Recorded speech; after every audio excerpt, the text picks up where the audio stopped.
বললেন যে না মারা হয়নি, পরের দিন লার্নেড সিটি স্যার বললেন আমরা সবকিছু এভিডেন্স এক্সামিন করে দেখছি। তো তারপরে তো 3 দিন হয়ে গেল, আপনারা এক্সামিন করে কিছু পেলেন?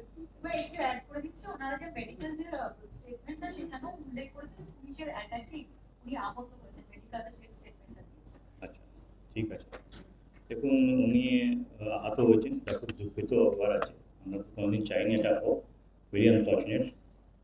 কিন্তু যেটা আছে কি পুলিশ জমিতে ফেলে মেরেছে, সেটা তো আমরা খতিয়ে দেখেছি অনেকটাই। আমাদের কাছে ভিডিও ফুটেজ আছে, আমাদের ট্রাফিক ক্যামেরা আছে, সবটা আমরা অনেকটাই আমরা খতিয়ে দেখেছি, ভেরিফাই করে দেখেছি।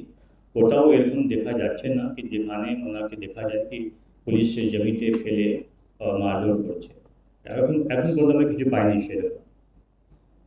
তো আমার এখনো আমরা দেখছি, আরও দেখছি। কিন্তু আমি বলবো কি ওখানে তো অনেক মিডিয়া, আপনারাও ছিলেন, অনেক মিডিয়া লোক ছিল, অনেক জনের লোক ছিল। যদি কারোর কাছে এরকম কোনো ছবি বা ভিডিও থাকে যেখানে দেখা যায় কি ওনাকে জমিতে ফেলে পুলিশ মারছে, তাহলে আপনারা আমাদের কাছে শেয়ার করতে পারেন। Sir, same question in English.